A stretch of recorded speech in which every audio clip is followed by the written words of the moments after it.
অথচ গন্ধন। মুক্তা মাহমুদ, RTV, ঢাকা। আমদানি ব্যয় কমানোর ক্ষেত্রে প্রয়োজনীয় ব্যবস্থা নিতে বিশ্ব বাণিজ্য সংস্থার মহাপরিচালকের প্রতি আহ্বান জানালেন অর্থমন্ত্রী। সকালে সচিবালয়ে বাংলাদেশ সফররত WT কর্মকর্তার সৌজন্য দেখা করতে এলে তিনি এই আহ্বান জানান। ফারুক খানের রিপোর্ট। অর্থবছরে বিভিন্ন সময়ে দেশের বাইরে থেকে প্রয়োজনীয় পণ্য আমদানি করে বাংলাদেশ, কিন্তু নানা কারণে আমদানি ব্যয় অনেক বেশি গুনতে হয় এদেশকে। আর তাই WTOর কর্তা ব্যক্তির কাছে আমদানি ব্যয় যাতে কিছুটা হলেও কমে, সেজন্য প্রয়োজনীয় পদক্ষেপ নেওয়ার এই আহ্বান অর্থমন্ত্রীর। আমরা ট্রেড ফাইন্যান্সিং নিয়ে বেশ অসুবিধায় আছি। অনেক হাই ইন্টারেস্ট রেটে ফাইন্যান্সিং করতে হয়। ইসলামিক ডেভেলপমেন্ট ব্যাংক সাহায্য করছে, কিন্তু রেট তো অনেক 5.3% অনেক হাই, এবং period is very small, 9 months, 1 year, that's it.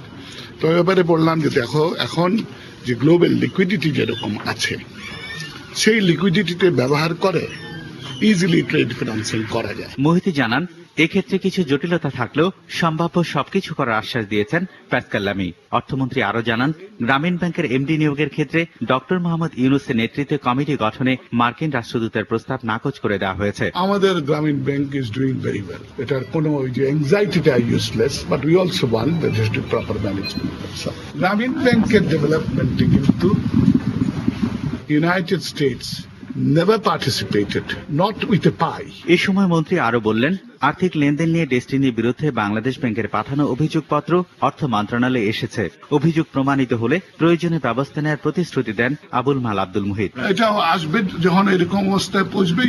Faruk Khan, RTV, Dhaka.